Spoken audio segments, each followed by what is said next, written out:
Bismillahirrahmanirrahim. Assalamualaikum warahmatullahi wabarakatuh. Selamat pagi rekan-rekan mahasiswa semua.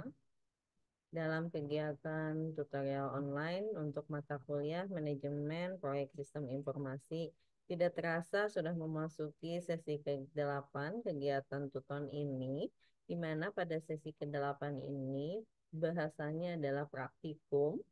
Praktikum mengenai pengelolaan proyek menggunakan perangkat lunak meliputi workbook dan structure, pembuatan jadwal proyek, pengisian progres proyek, dan pembuatan kurva S.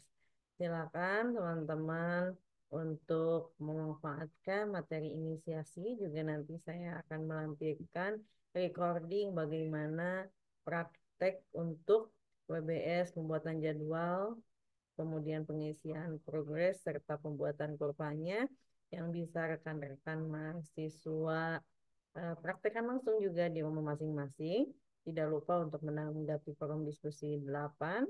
Jangan lupa apabila ada hal-hal yang ingin ditanyakan, silakan rekan-rekan memanfaatkan kolom isi. Semoga rekan-rekan semua senantiasa sehat, semangat selalu, kemudian memanfaatkan sumber belajar dari buku materi pokok Manajemen Proyek Sistem Informasi atau MSIM 4406 edisi 1. Sekian dari saya. Assalamualaikum warahmatullahi wabarakatuh.